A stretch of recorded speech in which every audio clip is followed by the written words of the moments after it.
ಎಲ್ಲೋ ನಮಸ್ಕಾರ. ಇವತ್ತಿನ ಶೈಕ್ಷಣಿಕ ಅಪ್ಡೇಟ್ಗೆ ಸ್ವಾಗತ ಸುಸ್ವಾಗತ ಅನ್ಬೋದು. ಹಲವಾರು ವಿದ್ಯಾರ್ಥಿಗಳು ಕೇಳ್ತಾ ಇದ್ರ, ನಾವು ಫಸ್ಟ್ ಇಯರ್ PUC ಎಕ್ಸಾಮನ್ನು ಮುಗಿಸಿದ್ದೇವೆ, ನಮಗೆ ರಿಸಲ್ಟ್ ಯಾವಾಗ ಬರ್ಬೋದು, ಎಕ್ಸ್ಪೆಕ್ಟೆಡ್ ರಿಸಲ್ಟ್ ಯಾವಾಗ ಬರ್ಬೋದು ಅಂತ ಹೇಳ್ತಾ ಇದ್ರ.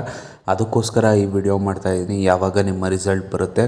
ಅದಾದಮೇಲೆ ಇನ್ನೊಂದು ಡೌಟ್ ಇತ್ತು ಹಲವಾರು ವಿದ್ಯಾರ್ಥಿಗಳಿಗೆ, ನಮಗೆ ಸಪ್ಲಿಮೆಂಟ್ರಿ ಎಕ್ಸಾಮ್ ಮಾಡ್ತಾರಾ ಅಥವಾ PUC ಥರ 3 ಎಕ್ಸಾಮ್ ಮಾಡ್ತಾರೆ ಅಂತ. ಅದನ್ನು ಕ್ಲಾರಿಟಿ ಕೊಡೋದಕ್ಕೆ ಈ ವಿಡಿಯೋ ಮಾಡ್ತಾಯಿದ್ದೀನಿ. ಸದ್ಯಕ್ಕೆ ನಿಮ್ಮ ಎಕ್ಸಾಮಿನೇಷನ್ ರಿಸಲ್ಟ್ ಬಗ್ಗೆ ಬರೋದಾದರೆ ಮಾರ್ಚ್ 30ಕ್ಕೆ ನಿಮ್ಮ ರಿಸಲ್ಟ್ ಪ್ರಕಟವಾಗುತ್ತೆ ಅಂತ ಹೇಳಿದ್ದಾರೆ ಶಿಕ್ಷಣ ಇಲಾಖೆಯಿಂದ. ಅದಾದಮೇಲೆ ಸಪ್ಲಿಮೆಂಟ್ರಿ ಇರುತ್ತಾ ಅಂದರೆ ಸಪ್ಲಿಮೆಂಟ್ರಿ ಇರುತ್ತೆ. ಫಸ್ಟ್ ಇಯರ್ ಅವ್ರಿಗೆ ಸಪ್ಲಿಮೆಂಟ್ರಿ ಇರುತ್ತೆ. SLC ಮತ್ತು PUC ಅವ್ರಿಗೆ ಮಾತ್ರ ಅವ್ರಿಗೆ 3 ಎಕ್ಸಾಮ್ ಇರೋದು. ನಿಮಗೆ ಯಾವುದೇ ಕಾರಣಕ್ಕೂ 3 ಎಕ್ಸಾಮ್ ಇರೋದಿಲ್ಲ. ಸದ್ಯಕ್ಕೆ ನಿಮ್ಮ ರಿಸಲ್ಟು ಡೇಟ್ ನೋಡೋದಾದರೆ ಮಾರ್ಚ್ 30ಕ್ಕೆ ಬರುತ್ತೆ. ಶೇರ್ ಮಾಡ್ತಾ ಬನ್ನಿ ಈ ವಿಡಿಯೋನ, ಚಾನಲ್ನ ಸಬ್ಸ್ಕ್ರೈಬ್ ಮಾಡ್ಕೊಳ್ಳಿ.